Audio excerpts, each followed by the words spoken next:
this is not a Ford Ranger Raptor rival, and that's okay because the Isuzu D-Max Blade does some things differently. It's still got 3.5 ton towing capacity. It's still got plenty of payload on offer as well, but it doesn't have any extra power or torque. There's been suspension changes, plenty of adjustments to the off-road capability of this vehicle, and it's been tuned by Walkinshaw. So, is it good and is it worth the extra money? Well, I'll tell you in this review. If you haven't already, please like, subscribe and ring the bell. My name's Matt, this channel's called The Right Car. Thanks for watching, let's get to it.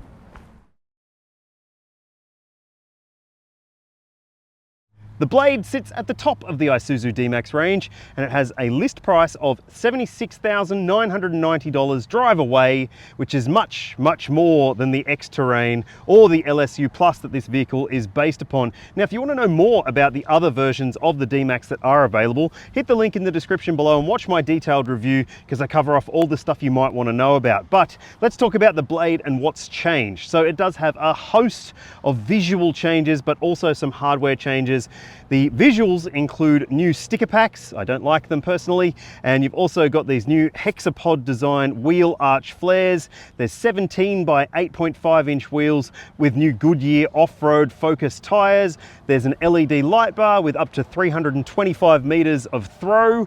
And of course, you're still getting LED lights all around the car as well. It gets black mirror caps, black handles on the doors. There's tubular side steps. There's a hardcore underbody protection system, which is twice the thickness of the standard underbody protection.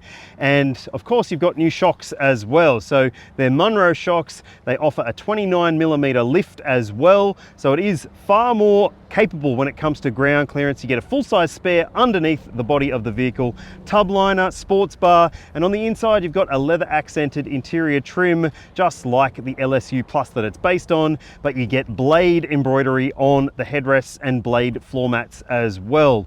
So there's plenty to like when it comes to the standard spec on offer in this vehicle, but let's talk about some alternatives because wow, there are some brilliant ones out there.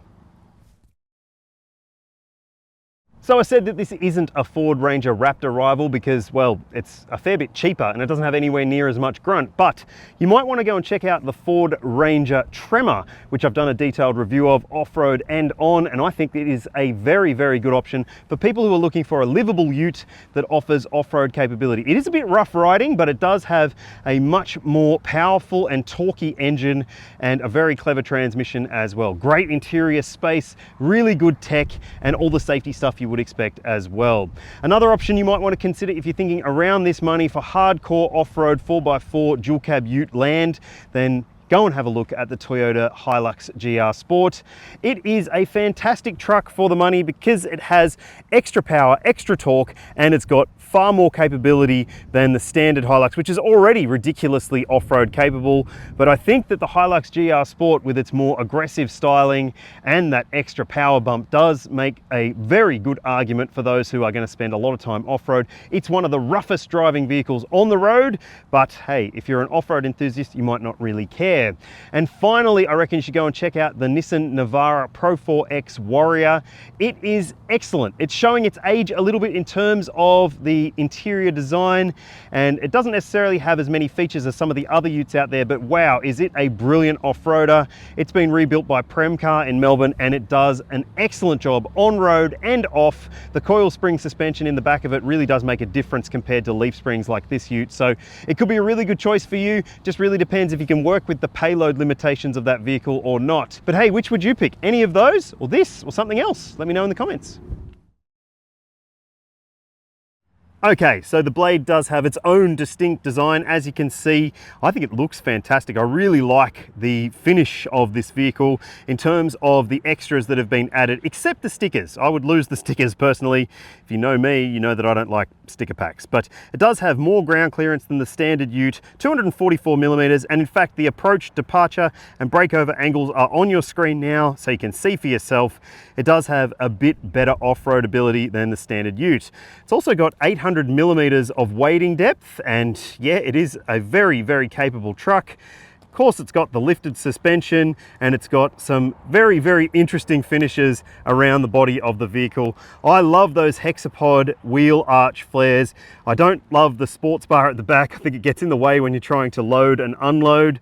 And yeah, you do get the full-size spare underneath the body of the vehicle. And you can see there yourself that there is a different looking suspension setup there. Yes, that's the new Munro shock absorbers. They're finished in exclusive Isuzu red. Now let's have a look in the tub. You do get a standard tub liner fitted to this vehicle, and that is good to see. You see the dimensions for the tray on your screen now, and no, you can't fit a pallet between the wheel arches if that matters. And I will say this is one of those more slippery finishes. It's not a spray-in liner, so just keep that in mind. You've got a bunch of tie-down hooks in the back, but no 12-volt ports and no lights in the back either. So it's not necessarily as good as some of the utes out there, and also it doesn't have remote central locking, so you have to manually lock the tailgate if you want to make sure that whatever's in there is secure.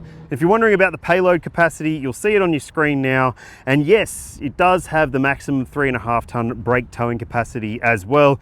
Just be mindful, obviously, that you need to pay attention to the tow ball down weight if you are going to do 3.5 ton towing and the impact that has on your payload capability. Dramatic changes? Not necessarily. I'm not going to go into full detail on the interior of the Blade because there aren't many massive changes. If you want a bit more of a deep dive, make sure you check out my full review of the D-Max lineup, link in the description. You do get these Blade embroidered headrests. There's also Blade floor mats as well, specific to this model. You get the leather accented interior trim with seat heating, no seat cooling, unfortunately. You've still got a double glove box setup as well, which is handy. And there's also a dash top cubby as well with a bit of extra storage up there. Nice features include a USB port up there so you can run a dash cam without having messy cables everywhere. You've got a sunglasses holder. You've got vanity mirrors with a little light in there as well. And that's on both sides too, which is very, very handy. I don't love the black headliner personally, but that's just me. You've got the same new 9-inch touchscreen media system that is applied across the updated model range. And it is a reasonably simple thing to use. You do have dials for volume and tuning, thankfully, but it is also a bit dull. So at times it can be quite hard to see what is on the screen because it can show up quite a bit of sheen across the screen. Apple CarPlay and Android Auto, of course, and there's a few different menus and stuff that you can check out here as well. Tire pressure monitoring, which is excellent to have on a vehicle like this. You can also look at your off-road angles and what is happening with your four-wheel drive system as well. And even in there, you can have a look at your ADAS system, turn things off if you don't like them, and that's good to see. But honestly, I think it's a pretty decent system, not necessarily a game changer, but good enough. You've got a digital instrument display in front of the driver as well, and it's pretty basic, but very usable. Now, there's one thing you might want to keep in mind on the steering wheel. It's pretty easy to get your head around the controls. That one there is the steering assistance button. If you don't like lane keeping, you hit that or hold it and it will turn off. There's some nice features, including the pop-out cup holders, which is good to see. I know tradies in particular love those, and otherwise it's a pretty nice space to sit. You've got no wireless phone charger though, which could be a deal breaker for some, but you do have a set of USB-C ports there, one for charging, one for connecting to the screen. There's a 12-volt, and down here you'll also find a little Blade insignia. This is P for pre-production, so it's not a full production spec vehicle yet. Bottle holders, I would say, rather than cup holders, because they're too deep to fit a cup. They're very, very deep cup holders, and a center console bin, which is nicely softly finished as well, and a manual handbrake too. So at a glance, it's a pretty nice cabin, maybe not as changed as you might hope for, but let's check out the backseat space quickly, shall we? All right, so this seat is set for my driving position at 182 centimeters or 6 foot, and you can see I've got plenty of knee room, a decent amount of foot room as well. There's mat pockets on the seats ahead, and there's not too big of a transmission tunnel intrusion as well, which makes it a pretty handy option if you are going to run 3 adults across the back, or even if you're going to run kids across the back, because there are ISOFIX points in the window seats, and there's just one top tether point though, so it's behind this center headrest, and you'll have to put your top tether through one of these little hoops on the back and then feed it across to there. And as any parent who has tested a ute will attest, that means that you don't necessarily feel like you're getting quite as much tension on that top tether as you might hope for. There's a flip down armrest, which is a bit sticky. It's got cup holders in there as well. There are bottle holders in the doors, those map pockets as I mentioned, little shopping bag hook there which is handy, directional air vents down here, another wind there, and USB-C port in there too. So all of those features are pretty good, I have to say, and I think that it's a pretty decent backseat experience apart from that top tether situation, which is better in some other utes. Righto, this is probably the sad part of the review. That's because this engine is the same as the other D-Maxes, and that might be enough to rule it out for you. But still, it is a good engine. This 3-litre turbo diesel is a venerable option in this market space, known for good reliability. It's got 140 kilowatts and 450 Newton meters, so fair to say that it isn't stressed, and it has a 6-speed automatic transmission and selectable 4-wheel drive. There's no full-time 4-wheel drive available for this vehicle, and that could be another consideration for you. But it is still a pretty good unit when it comes to off-roading. Plenty of torque, we'll get to that shortly, but let's go for a drive on-road and see what it's like.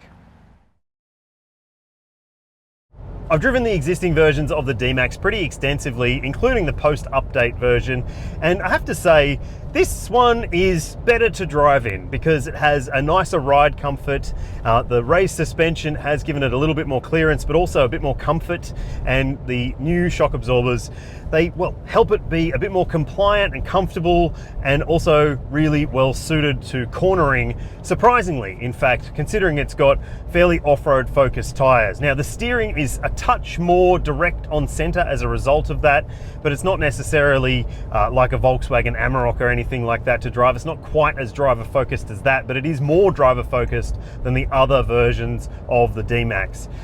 What isn't fantastic in my opinion is, well, it's still got the same power and torque as before, so it doesn't have quite as energetic a level of response when you do put your foot down. Look, it's fine, and it's going to be perfectly fine for most people's needs in most situations. It's just that when you want more grunt,